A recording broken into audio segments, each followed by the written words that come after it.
tardes. Bienvenidos todos a esta presentación del lema de la segunda edición de Encuentros Canarias, que lleva por título ¿Desde dónde volver a comenzar? Gracias a todos por estar aquí presentes.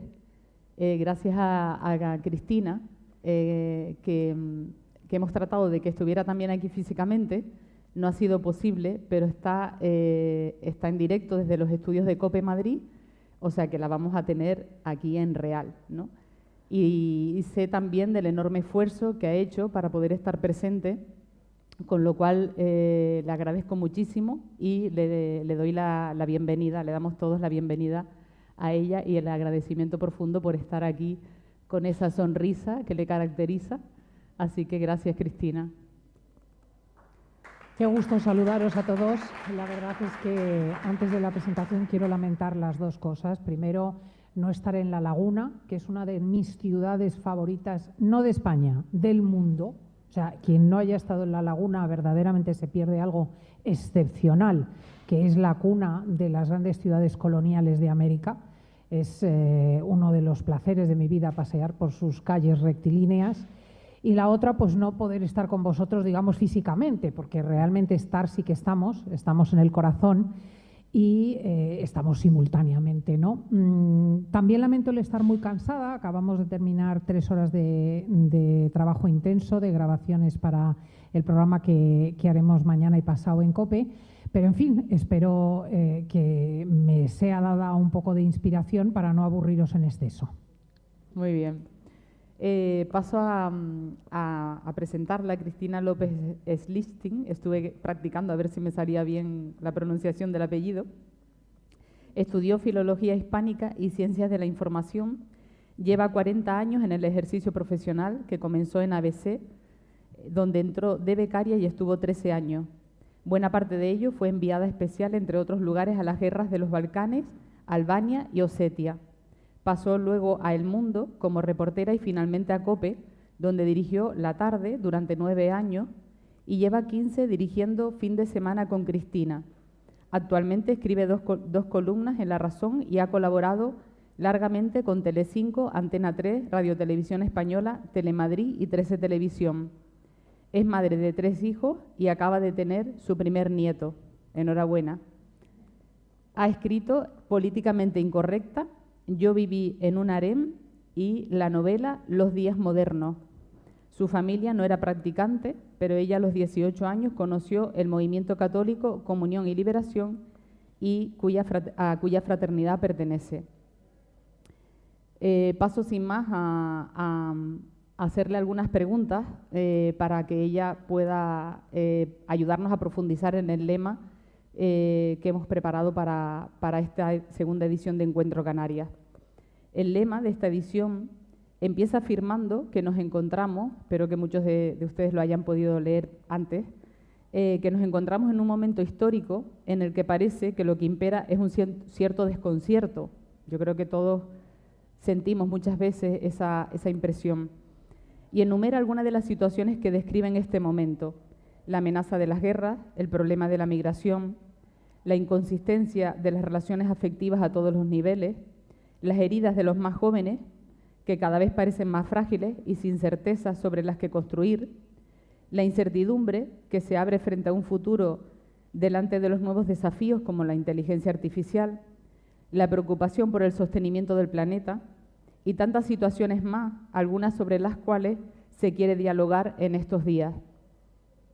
La primera pregunta que te quiero hacer, a lo largo del lema se nos invita, en primer lugar, a reflexionar sobre el punto en el que nos encontramos, tanto personalmente como sociedad, a no mirar para otro lado. Y esta es la primera cosa en la que queremos que nos ayudes, tú como periodista que tienes que analizar la realidad que nos rodea cada día. La primera pregunta que te quiero hacer es si compartes este juicio de desconcierto generalizado acerca del momento actual que vivimos y tú cómo lo describirías. Bueno, primero, para despejar un poco la inquietud de los presentes, aseguraros que en la medida de lo posible vamos a intentar que sea un acto ameno y que vaya a durar 50 minutos, que es lo que quien manda, que es Esther, me ha asignado. Si no me equivoco, son 50 minutos. Estamos en menos 20 las 8, o sea que tendríamos que ir hasta y media, ¿no, querida Esther? Y 20, ya no sé ni sumar a estas horas. Pues hasta y 20 iremos. Efectivamente, precioso manifiesto el que habéis escrito, os tengo que felicitar. Desde dónde volver a comenzar es el título. Y se me pregunta si comparto el juicio de desconcierto generalizado. Pues en parte sí y en parte no. Me explico. He estado intentando recuperar mi memoria. Yo tengo 60 años y, desde luego, por ejemplo, ha venido siempre acompañada de guerras. Las guerras que estamos viviendo, la guerra de Ucrania, la guerra de Gaza, la guerra de Irán, la de Yemen, la de Somalia, no son fenómenos nuevos. Yo, como niña del año 65, pues nací en el recuelo de las guerras de Camboya y de Vietnam. Mi familia pues ha padecido por la parte española la guerra civil y por parte alemana las dos guerras mundiales. Recuerdo, por ejemplo, la experiencia de mi abuela Quiete, que fijaos qué historia, la de toda una generación, europeos, ¿no?, que tenía novio antes de la Primera Guerra Mundial del 14, lo perdió, su hermana se había casado con él y quedó embarazada y viuda también de aquel esposo primero. Ambas se quedaron, por lo tanto, sin pareja. De la Primera Guerra Mundial, dadas las enormes cantidades de baja, apenas volvieron hombres en condiciones. Mi abuela Kite se casó con una persona que no tenía un ojo. Mi abuelo Klaus había permanecido como funcionario en retaguardia porque había perdido un ojo de niño y se casó con mi abuela. Tuvieron un hijo y a mi propia madre, y ese hijo cayó en la Segunda Guerra Mundial con 21 años en la invasión alemana de Francia. O sea, imaginaos la vida de todos esos europeos si tiene desventaja, al menos aparentemente, con relación a la nuestra. Después, en mi propia carrera, he vivido, se dice, no, porque el problema de la guerra de Ucrania es que es europea. Bueno, atención, hemos tenido guerra en los Balcanes. Yo he cubierto la guerra en Serbia, la guerra en Albania, la guerra en Osetia, y eran guerras absolutamente europeas que laceraron profundamente nuestro continente. Esto, por lo tanto, esto que vivimos ahora mismo de las guerras, no es nuevo. Durante muchos años, los que tenemos cierta edad, hemos vivido el drama del terrorismo en España. Han sido más de 1000 muertos. Casi todos hemos oído bombas, o tenemos amigos que han muerto o que han sido heridos en atentados, o amigos que han tenido que llevar escolta durante años y años. Algunos, como mi caso, pues hemos sido directamente amenazados. Y en lo que a la política se refiere, pues yo la recuerdo siempre muy estruendosa, ¿no? Recuerdo los casos de la corrupción de Flick y Flock, en el caso de Felipe González, la Gürtel del PP. En fin, insisto, hay circunstancias que no me resultan especialmente novedosas y, por supuesto, siempre ha habido migraciones. Los pueblos siempre se han desplazado. En este caso nos toca recibirlas, pero las hemos protagonizado en toda América Latina y, por supuesto, ampliamente en todo Centro Europa, y buena parte de nuestros abuelos, en muchos casos, y padres, han tenido que ir a la migración. Sí que hay una cosa muy bien analizada por Francisco, que es el llamado cambio de época. Se está produciendo un cambio de época y ahí estoy completamente de acuerdo. La pandemia nos ha demostrado que el mundo es un pañuelo, que un virus en China puede estar en semanas en la otra punta del mundo y que el destino de Asia es el destino de África y es el destino de Europa y es el destino de América. También que las crisis económicas son globales, que si de repente se plantea un problema arancelario por parte de Trump en los Estados Unidos o está temblando una bolsa en Tokio, inmediatamente lo sentimos en nuestros bolsillos. Y en esa misma dirección, las guerras tienen una peculiaridad nueva, que aunque es verdad que las guerras mundiales relacionaron toda Europa, ahora mismo cualquier conflicto, aun el más localizado, tiene consecuencias internacionales. ¿Cuál es nuestra preocupación, por ejemplo, por el ataque de Estados Unidos en Irán? Aparte, evidentemente, las cuestiones principales que son de tipo humanitario. Bueno, pues que efectivamente se impida el tráfico marino por el estrecho de Hormuz y entonces disminuya el comercio mundial, se encarezca extraordinariamente el petróleo y nos veamos lanzados a una crisis económica brutal. O O sea, está todo íntimamente interrelacionado y sobre eso ponemos la revolución digital, que es una cosa alucinante, verdaderamente es un cambio de época. Es alucinante porque, yo lo digo mucho en antena, es de la magnitud del descubrimiento de la imprenta en época de Gutenberg o de la primera revolución industrial, la de finales del siglo XIX, principios del siglo XX. Lo que estamos viviendo, no solamente la inteligencia artificial, sino toda la digitalización, los dispositivos inteligentes para la gestión de todos los aparatos, la interconexión de un punto del globo a otro, todo esto plantea una posibilidad, unas virtudes y unos defectos nuevos en la historia, de tal manera que en 10 años no vamos a conocer nuestro entorno, como de hecho lo que estamos viviendo ahora hubiese sido impensable hace 10. Estamos viviendo una revolución digital fascinante, porque nadie ha vivido esto antes y no sabemos las consecuencias que puede tener. ¿Qué ocurre con este cambio de época que señalaba Francisco? Bueno, para empezar, establece una ecología global. O sea, lo que le pasa a nuestros amigos de América o le pasa a nuestros amigos de Asia es directamente cosa que tiene que ver con nosotros. Nuestros cambios climáticos son los suyos. Nuestras dificultades con los cultivos o con la caída de las lluvias son los suyos. También hay una desigualdad global. Fijaos que hoy estaba yo abordando una cosa que va a pasar estos días en Andalucía, en Sevilla, que es una cumbre de Naciones Unidas en la que la Iglesia va a pedir la condonación de la deuda de los países más pobres del mundo.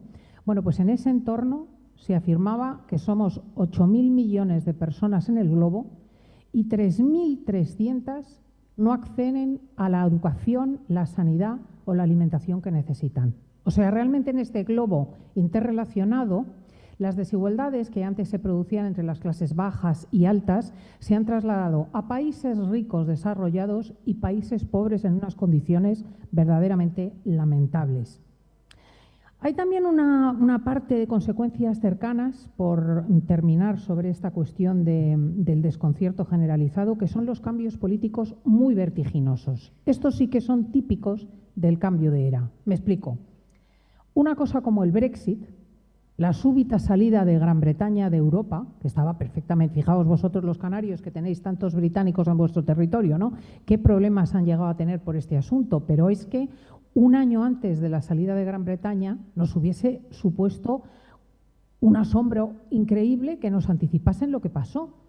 O sea, ¿realmente qué aconteció? Se produjo un malestar por la migración extrema en Gran Bretaña, se alentaron movimientos populistas, las redes empezaron a calentar el asunto, un premier inadecuado planteó un referendo y en un instante Inglaterra salió después de décadas y décadas del enorme proyecto de la Unión Europea.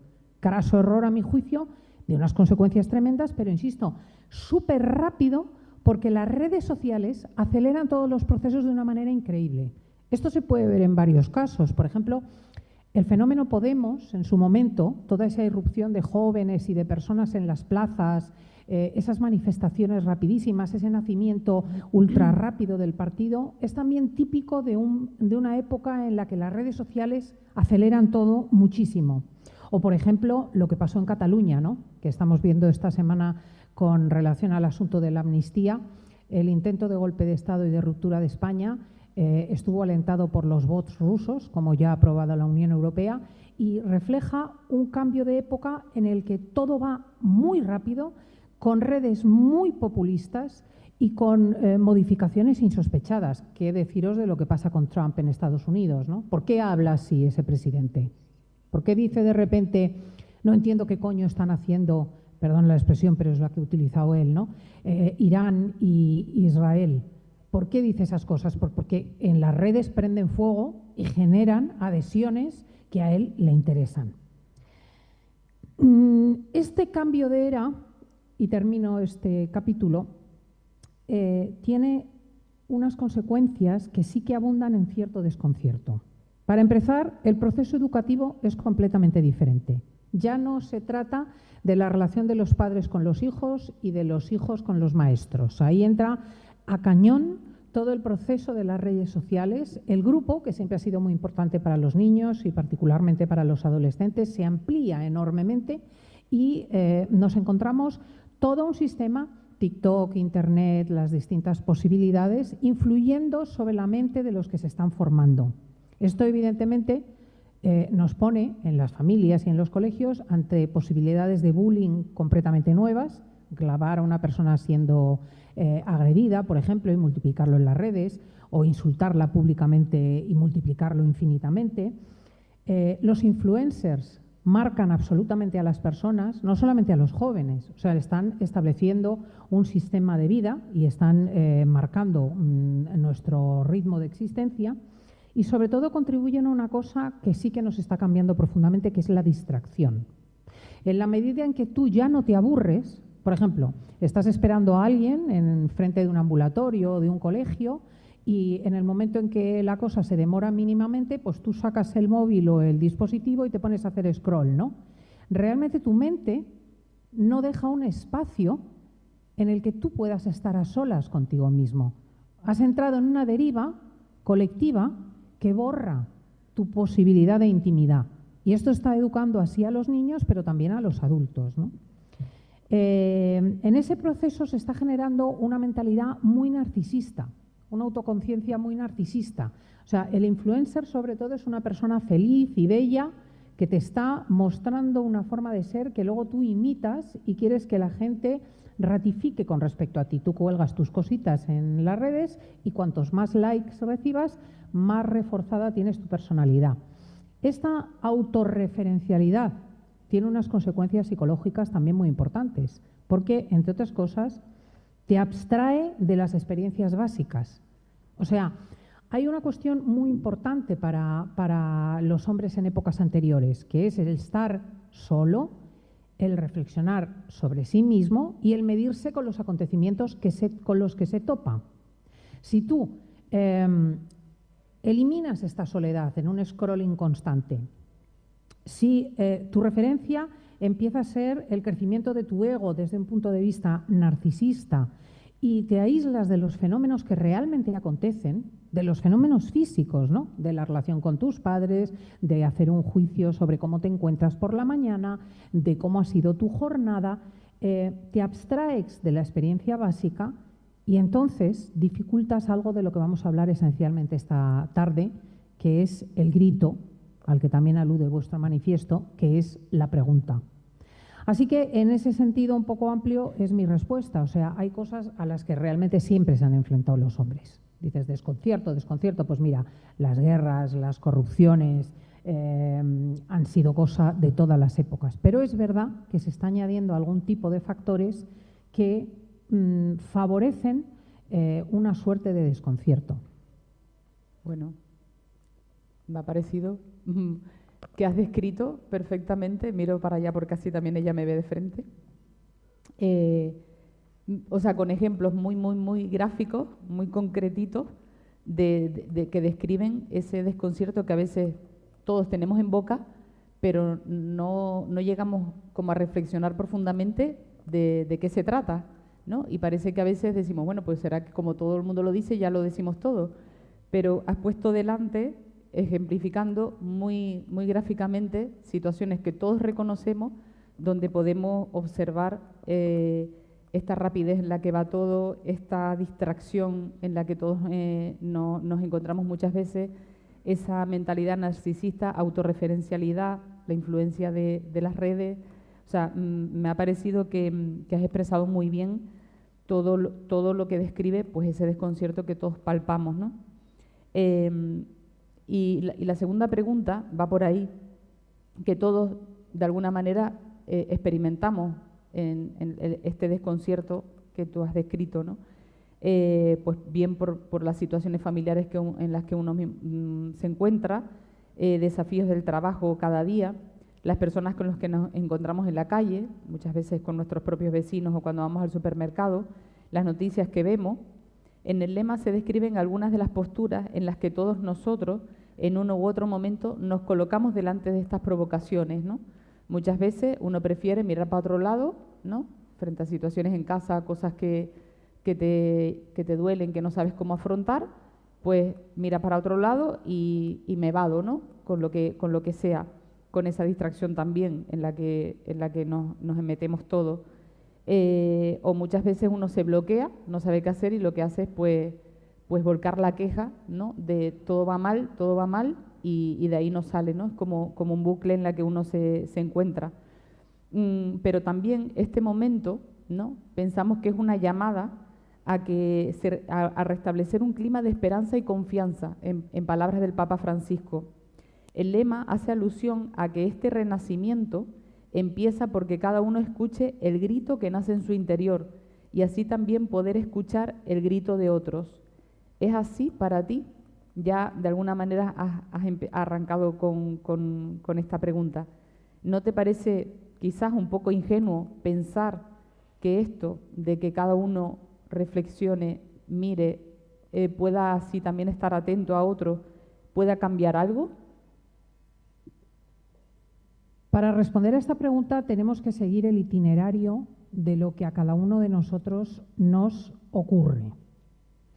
O sea, vamos, por ejemplo, a comprar a una gran superficie o vamos al ambulatorio y nos encontramos rodeados de migrantes, por ejemplo. Y experimentamos cierto malestar, incluso cierta ira, por lo que sea en lo que yo no voy a entrar. Estamos en las redes buscando novio o amiga y nos encontramos con personas que nos utilizan y eso genera malestar. Nos encontramos con jóvenes que han comprado ese discurso según el cual en lugar de fidelidad conyugal es buena la libertad en las relaciones, en lugar de reproducirse es bueno mantener la libertad para viajar, en lugar de meterte en una hipoteca es bueno mantenerte libre y al final te encuentras, como dice la escritora Ana Iris Simón, que os recomiendo mucho, y su libro Feria, que tienes 30 años, tus padres tenían a los 30, 35, 2 hijos, una hipoteca y mucho trabajo, y tú tienes una habitación compartida, tienes un trabajo de 1.000 euros y tienes como única posesión un móvil. Esto es lo que dice Ana Iris describiendo su propia generación. Estos son malestares, estos que os he mostrado, que de un modo o de otro nos afectan a todos. Y frente a eso, ¿qué hacemos? Es muy interesante porque todos caemos en las mismas relaciones, en las mismas reacciones. Por ejemplo, esperamos la llegada del viernes. Esto es una cosa interesantísima, ¿no? Que una y otra vez los lunes concebimos la esperanza del viernes. Luego el viernes sale fatal y el domingo estás hecho polvo y el lunes tienes que volver a trabajar, pero da igual. La esperanza del viernes te encandila semana tras semana, o bien para irte con los amigos, o bien para tomarte una copita, o bien para intentar una aventura sexual, etcétera. Todos huimos en esa dirección, por ejemplo. Otra opción que tomamos es aislarnos. ¿Cómo nos aislamos? No nos aislamos debajo del edredón en la cama o en nuestra habitación. No, generamos espacios de seguridad ideológica. Generamos espacios donde las normas están claras y nosotros no nos sentimos temblar. Por ejemplo, sistemas sólidos de ideas, de un partido, de otro. Por ejemplo, listas de normas religiosas que nos permiten establecer lo que está bien y lo que está mal. Generalmente nos colocamos a nosotros mismos en la parte buena y a los otros en la parte mala, pero nos hacen sentir bastante seguros. Y sistemas esclerotizados de ideas que al menos nos hacen sentirnos confortables, ¿no? Y finalmente otra cosa que hacemos todos es instalarnos en la queja, que es una cosa súper aburrida. Yo desde luego la practico muchísimo. Persona que te dice que se va a casar, ¡oh hijo! Se te ha acabado lo bueno, hay que ver con lo bien que tú estabas de soltero. Persona que va a tener un bebé, ¡oh madre mía las noches que vas a pasar! Persona en fin, quiero decir, ¿qué os voy a contar, no? O sea, es una especie de lamento constante que también incluye evidentemente las cuestiones sociopolíticas, como si nos fuese realmente en el corazón lo que está aconteciendo y que llega un momento que te cansa, ¿no? Esa constante queja. Ahora bien, así como todos hacemos lo mismo, todos padecemos dolores todos nos instalamos en mecanismos de huida, todos padecemos también, o más bien todos experimentamos también la vuelta al grito original que nos constituye como personas. Quiero decir, pocos golfos más golfos que Giovanni Testori, hombre intelectual italiano, homosexual conocido, muy amigo de Luigi Giussani, que en un momento dado escribe con él un libro en el que hablan sobre la vida, la homosexualidad, la existencia, ¿no? Él de vez en cuando salía de correría con jovenzuelos y pasaba un tiempo y una y otra vez se caía del caballo, se daba cuenta de que lo que hacía se quedaba corto para las ansias de su corazón y regresaba al origen, regresaba a lo que él llamaba la casa, ¿no? Las personas que lo querían y la experiencia eclesial. Y es muy interesante porque él decía que estaba agradecido a esas correrías porque le mostraban su verdadera identidad, el grito que lo constituía. Esto ocurre una y otra vez en todos los órdenes. Por ejemplo, fijaos, cuando pasó lo de Podemos, cuando empezaron a salir los chicos a las calles denunciando los desahucios extremos y promulgando la posibilidad de un mundo asambleario, donde uno iba a tomar parte en el poder político, iba a hacer una revolución de la justicia, mis hijos se lanzaron a las calles, tenían entonces la edad adecuada, ¿no? Y se fueron a la Puerta del Sol, se instalaron allí con las tiendas de campaña, etcétera. Ninguno de ellos vota ahora a Podemos. Votan todo tipo de cosas, de todos los colores, pero ninguno vota a Podemos. Ya se han decepcionado de aquello y se han dado cuenta que no estaba a la altura de su grito personal, ¿no?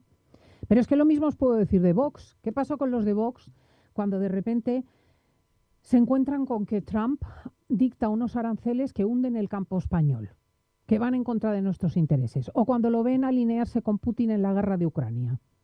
Pues la gente de repente se desconcierta.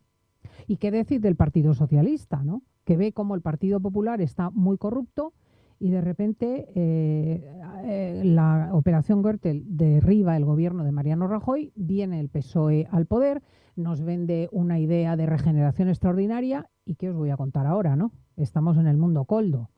O sea que realmente una y otra vez se produce esta experiencia de Giovanni Testori de la realidad que tú te has fabricado para sentirte seguro y para que te dé respuesta y cómo se demuestra incapaz de llenar tu corazón.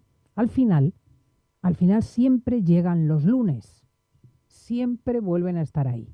Y es muy interesante esto, no lo podemos dar por supuesto, porque la pregunta que tenemos en el corazón, el grito que nos constituye y que muchas veces parece que es la amargura de la existencia, en realidad es la gran esperanza de la existencia. Porque tenemos que pensar que efectivamente nos configura.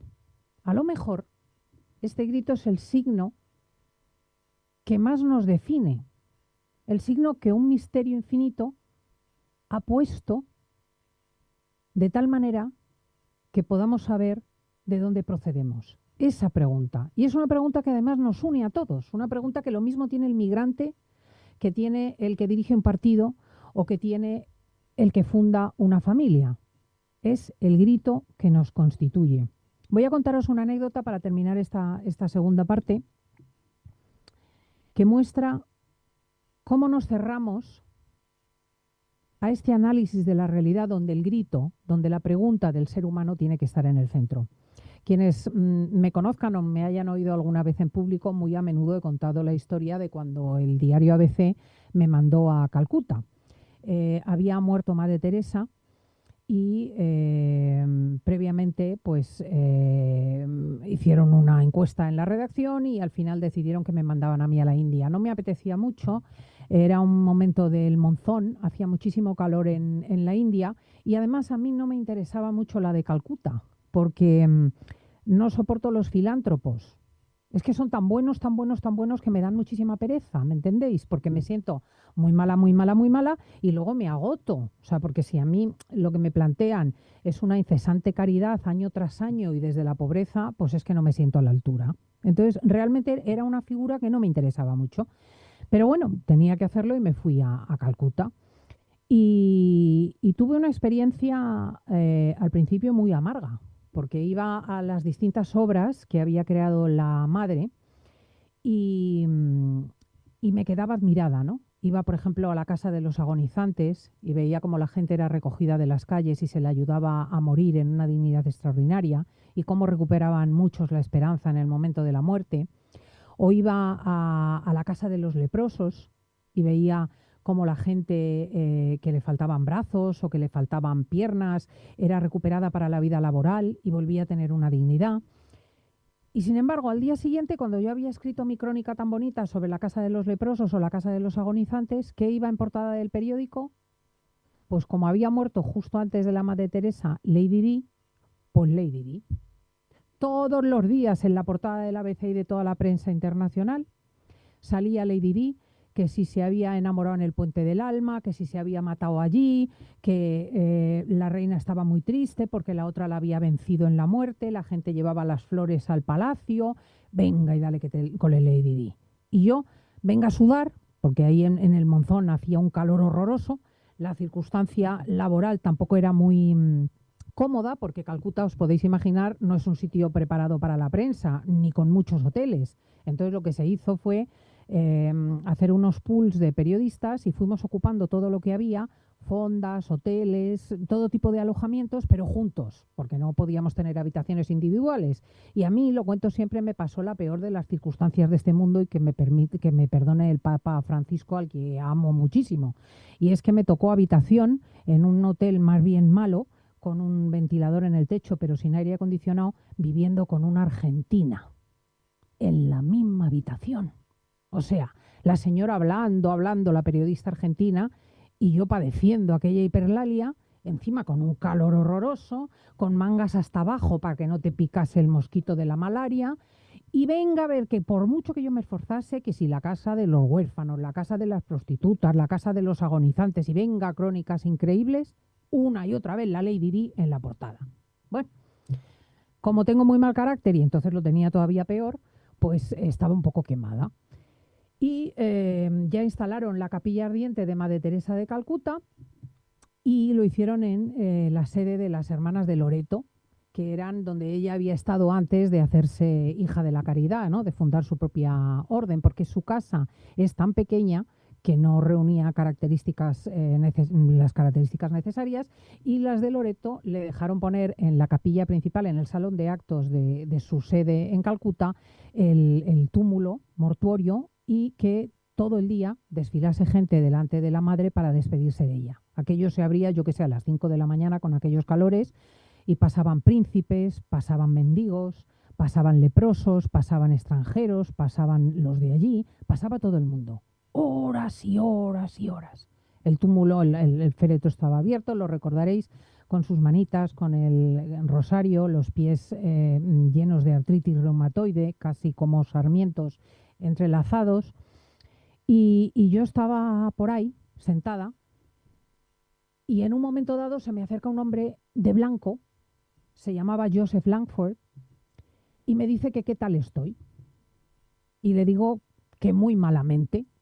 Y me dice que por qué, y le digo, pues mire usted, mi desgracia, y le cuento la historia. Digo, mire, yo llevo aquí con estos calores, con el monzón y tal, pues llevo ya 15 días, tengo mis hijos en España, y el mundo, pues una y otra vez, frente a la grandeza de Madre Teresa, antepone a una mujer casquivana, superficial, entregada a la moda y a las apariencias, y que iba de amante en amante, y lo idolatra y lo pone en la portada del periódico. Y yo pues aquí, pasando calores para nada. Y me dice Joseph Langford, usted no entiende nada, ¿no? Digo, ¿cómo dice usted? No, venga usted conmigo que le voy a hablar un poco con usted. Y nos fuimos a los jardines de las de Loreto, aquel hombre que era íntimo de Madre Teresa y que fue el fundador de la rama masculina de las Hijas de la Caridad. Y me dijo lo siguiente. Dice, mire usted, voy a contarle una cosa que nadie sabe. Cuando la princesa tuvo sus problemas con su marido y se destruyó su matrimonio y su relación con la Casa Real, se hundió profundamente. Y en un momento determinado se dirigió a la Madre Teresa y se hicieron muy amigas. Y desde entonces se generó una relación especial entre ellas, de tal manera que cuando la madre iba a Gran Bretaña o a Estados Unidos, siempre se encontraba con Lady Di. Y cuando iba a otros lugares del mundo, muy a menudo, de incógnito, Lady Di iba a verla y le contaba cómo le iba en la vida y lo mucho que sufría. Y se hicieron muy, muy amigas, insisto. Y Joseph, que estuvo con la madre al final, dice, cuando estaba en el lecho de muerte y se enteró de la muerte de Lady Di, me dijo a mí, me contó Joseph Langford, Madre Teresa, mira Joseph, me tengo que ir ya rápidamente porque a esta no se la puede dejar sola ni en la muerte. Y me dijo Joseph, usted y yo no somos Madre Teresa, usted y yo somos Lady Di. Somos la persona del siglo XX que con el corazón en carne viva anda preguntándose quién le puede querer, quién le puede entender, cómo se puede aderezar, cómo se puede acercar a la belleza. Y realmente que la gente esté atenta a este fenómeno es lo natural, porque Lady Di era una persona que tenía el grito muy vivo, muy vivo. De hecho, murió en el túnel del alma gritando este deseo de afecto. Y entonces yo me di cuenta de que no había entendido nada, de que efectivamente la razón por la que yo había tenido que ir a Calcuta no era para hacer la portada mejor ni disputarle el puesto al corresponsal de Londres, sino para entender que lo que nos constituye es este grito. Y que ciertamente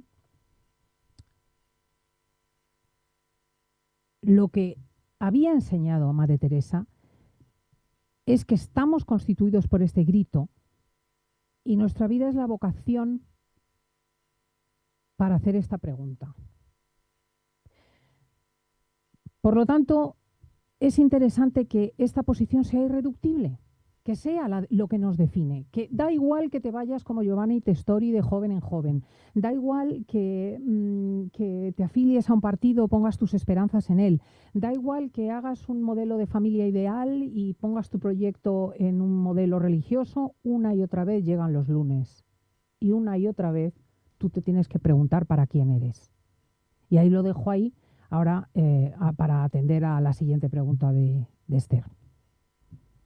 Muy bien, vamos muy bien de tiempo.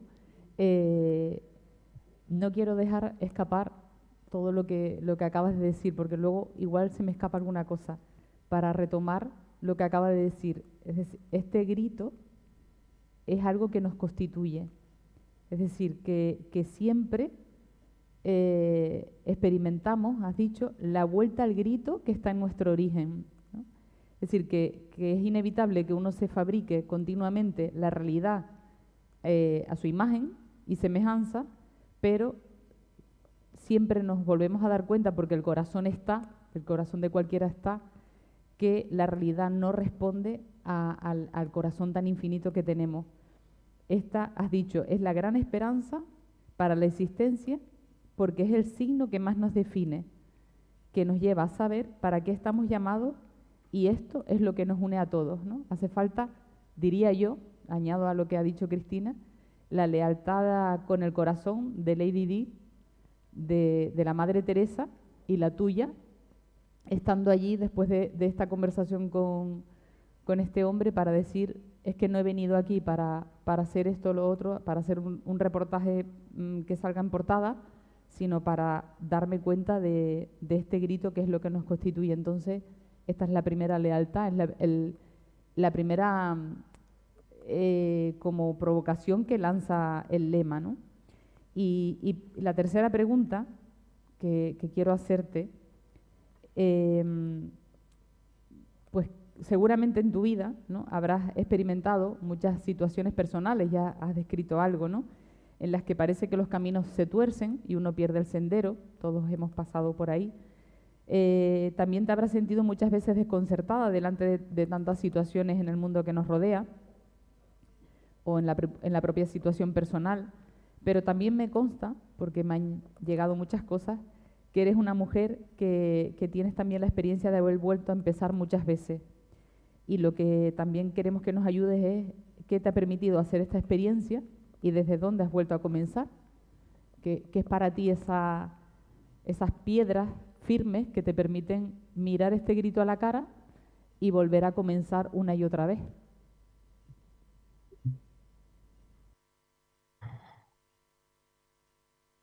Es muy importante fallar y es muy importante caer, muy importante, porque cuando te caes estás exactamente a tu nivel real.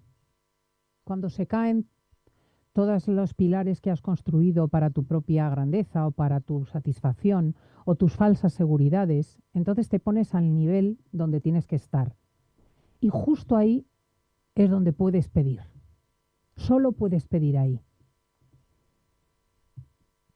Solo puedes pedir a ese nivel. Solo puedes mendigar al misterio desde ese instante, ¿no? Hace aproximadamente año y medio, a lo mejor lo sabéis porque yo lo he comentado abiertamente en la radio, uno de mis hijos, que ahora ha sido diagnosticado de esquizofrenia, se tiró de una segunda planta y prácticamente se mató. Estuvo al borde de la muerte. Durante un mes estuvimos esperando que falleciese, en coma inducido, con los pulmones destrozados, las caderas rotas, el fémur destrozado también, 2 conmociones craneales, en una incertidumbre absoluta. Y yo, claro, es fácil quizá decirlo ahora que Iggy ha conseguido salir adelante, le ha quedado un 75% de discapacidad, pero está estupendamente. Y es quizá fácil decirlo, pero yo tengo que dar gracias de lo que ha pasado. Lo digo con temor y temblor, porque no quiero que me vuelva a pasar, tengo miedo, pero yo recuerdo ese momento en que me dijo la doctora, los pulmones no tiran, Cristina. Sobre todo nuestra preocupación eran los pulmones, ¿no? Y como no tiran, vamos a intentar la única posibilidad que tenemos, que es ponerle respiración extracorpórea. Le sacaban la sangre por aquí, por el cuello, y se la introducían de nuevo por la ingle. Entonces una máquina recoge toda esa sangre, la oxigena y la devuelve al organismo, ¿no? En la esperanza de que en ese proceso se ganase tiempo y de algún modo sus pulmones reaccionasen, ¿no? Y yo recuerdo que le dije a la doctora que estaba un poco, la internista extraordinaria de la UCI de la Princesa estaba un poco impresionada, ¿no? Por la edad del muchacho, 32 años, y por la gravedad del caso. Y yo le dije, no pienses nada, céntrate en lo que tienes que hacer y hazlo lo mejor que sepas, que yo me voy a la capilla a rezar. Aquella mujer puso una cara muy rara, ¿no? Como la de decir, qué señora más rara que me dice esto, ¿no? Pero a la vez lo admitió con una naturalidad muy grande, porque cuando estás en esta situación, de repente las cosas adquieren otra dimensión. Estoy segura de que tenéis todos esta experiencia. Cosas que antes eran muy importantes, ahora pasan a ser menos importantes. Personas que eran relevantísimas, de repente pasan a un segundo plano y a lo mejor la última persona que te imaginabas es la más crucial. Y se permite un diálogo entre las personas con una sinceridad que normalmente no es posible, ¿no? Y yo bajé a la capilla de aquel hospital y le dije al Señor, Señor, no me lo quites, pero si me lo tienes que quitar, dame la fuerza para ver el bien que eso entraña. No hay pobreza más absoluta que la de una madre. Por eso el Señor permitió el sufrimiento de la suya, ¿no? Para que nunca, ni siquiera en esa circunstancia, estuviésemos solos. No hay pobreza más absoluta que la de la madre que clama por la vida del hijo, ¿no? Y yo lo que sí que veo es que yo estaba exactamente a mi nivel. Yo era grito. Y desde ese grito me relacionaba con los médicos. Desde ese grito me relacionaba con el propio Iggy, con mi hijo en coma. Desde ese grito me relacionaba con mi exmarido y con mis hijos, con una mirada que hacía mucho que no teníamos. Había una profunda unidad en mí misma.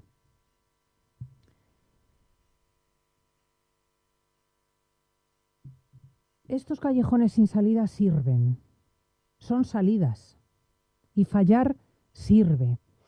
Recientemente, bueno, en este complejo mundo que últimamente me ha tocado vivir, que yo le digo al Señor que nos sobreestima, hace aproximadamente mes y medio nos dijeron que mi hija Inés tenía un tumor de tiroides.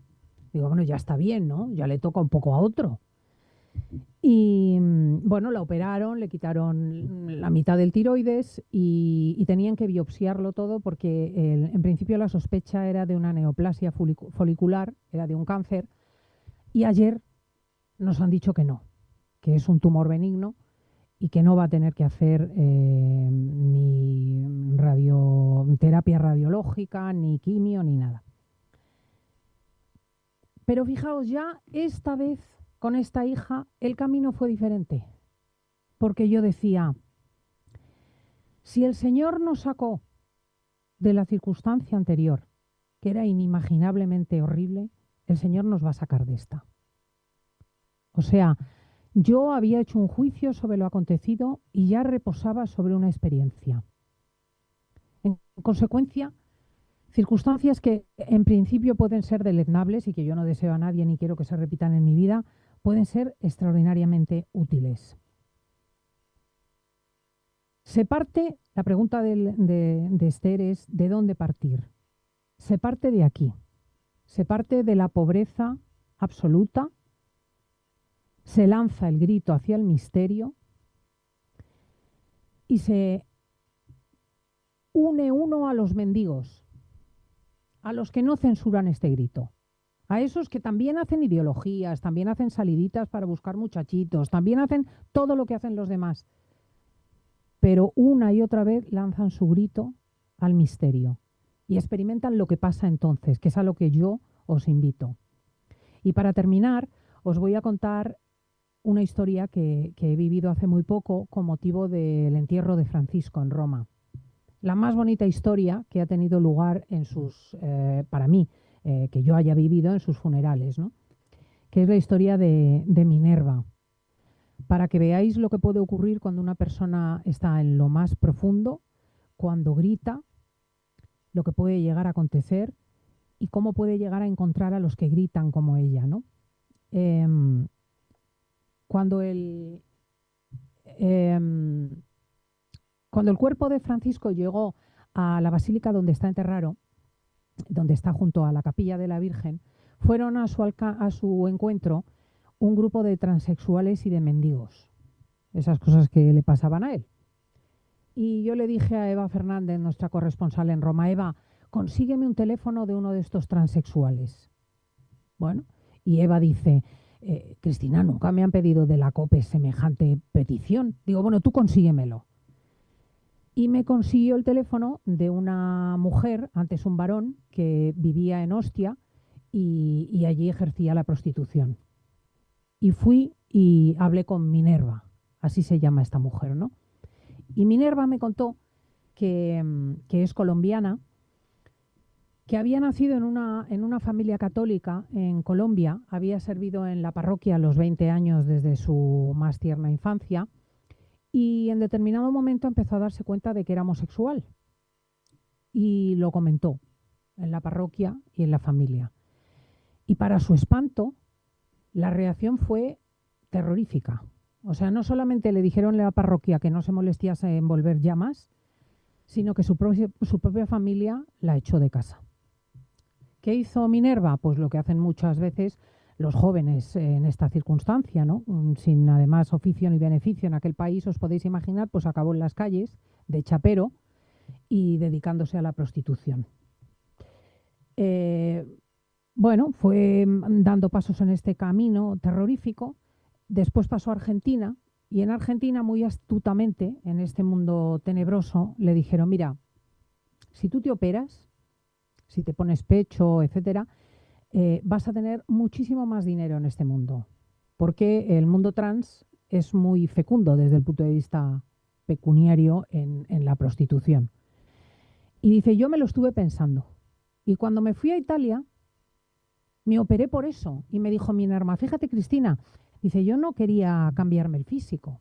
Dice, porque al cabo yo sé lo que soy y me parece que esas cosas ni siquiera son sanas. Pero yo era consciente de que era un gran negocio. Y se puso pecho, no se hormonó, y se dedicó a una prostitución de éxito en Ostia. Me dijo además, muy graciosamente, dice, no, pero ya no en la calle, ya en mi casa. Digo, ah, bueno, tu casa. La cuestión es que llegó la pandemia y como tantos miles y miles de prostitutas en todo el mundo, los transexuales de Ostia se quedaron sin medio de vida. Y aquello fue tremendo, ¿eh? Porque muchos de ellos no tenían ahorros, podéis imaginar que no es gente particularmente precavida, los clientes no podían acceder a la casa y llegó un momento que ya no tenían ni qué comer. Y entonces una amiga de Minerva se fue a ver al párroco y llamó a la puerta. Y el párroco la escuchó y le dijo que pasase y empezó a ayudarlas, a Minerva y a ella. Empezó a darles comida, empezó a darles ropa y a lo largo de los meses incluso les proporcionó vacunación. Porque esta cuestión de las transexuales de Ostia llegó al Papa Francisco y el Papa Francisco dijo que un colectivo tan absolutamente precario y expuesto a tantas enfermedades no podía estar sin vacunar. Y el Papa hizo una mediación para que este grupo fuese vacunado antes que el resto de la población civil. Bueno, Minerva y su amiga fueron hablando a otros y se fue sumando gente con el grito. Al final había 50 transexuales en torno al párroco de Ostia, haciendo con él colectas, recogiendo comida para la gente que lo necesitaba y trabajando juntos. Y un día le dijo el párroco a Minerva, Minerva, mañana madruga mucho y ponte guapa porque vamos a Roma. Bueno, era miércoles, era el día de la audiencia papal, y Minerva, que no es tonta, pues dijo, pues lo mismo vamos a ver a Francisco. Y efectivamente fueron al Vaticano y acudieron a la audiencia. Y me dijo, y yo pensé pues que estaríamos en el patio de butacas con todo el mundo. Y el Santo Padre dijo, no, esas señoras me las ponéis ahí. Y las puso en la tribuna de los invitados especiales. Fijaos el Evangelio. Dice Minerva, yo era lo último. Dice, fíjate, cuando voy a pedir trabajo, Cristina, siempre me dicen lo mismo. Ya te llamaremos. Y jamás me llaman, porque entre la pinta que tengo y a lo que me he dedicado, jamás me llaman. Dice, yo era señalada por este hombre y situada en entre los principales del mundo. Dice, yo no me lo podía creer. Y cuando acabó la audiencia, nos llamó aparte, nos abrazó y nos besó. La mirada con la que Minerva me contó esto y las palabras con las que me contó esto me hicieron llorar en plena calle en Roma. Cuando murió el Papa Francisco, os podéis imaginar el disgusto de esta mujer, cogió a su amiga y se fueron a las colas para ver el cuerpo. Estuvieron con él y durante 15 años Minerva no había comulgado, porque me decía, yo claro, Cristina, yo estoy en la parroquia, yo sé las normas, yo sé que no puedo comulgar. He hablado muchas veces con el párroco, pero yo sé que mi vida no está a la altura. Y ese día, después de ver a Francisco, acudió a la parroquia, estuvo con el párroco y comulgó, 15 años después. Pues así somos. Para esto estamos hechos, para que nos coloquen en la tribuna con los más importantes del mundo, para que nos escojan a cada uno de nosotros con un afecto inimaginado y para que todo lo que hemos hecho no sea más que la medida del grito, ¿no? Porque como dijo el apóstol, y decimos y repetimos siempre en Pascua, feliz culpa que mereció tal Redentor. Yo creo que hemos acabado porque son y 28 y me pasa. Muchas gracias. Gracias, Cristina. Yo creo que después de todo el recorrido que hemos hecho, ha merecido la pena tenerla aquí, aunque sea así a través de la pantalla, ¿verdad? ¿Están de acuerdo conmigo, no? En primer lugar, nos ha hecho ser mucho más conscientes de ese desconcierto, de esa situación de desconcierto que tratamos de describir. Ha sido muy gráfica, como siempre, con lo cual nos ha ayudado a entender mucho más de qué estamos hablando. Luego nos ha ayudado a entender cómo, aunque nos hagamos una realidad a nuestra medida, tarde o temprano, el grito, que es lo que verdaderamente nos constituye, que es algo irreductible, aflora y es lo que nos da volver a nuestro verdadero origen, tal y como dice el manifiesto, ¿no? Nada más nacer, gritamos realmente, ¿no?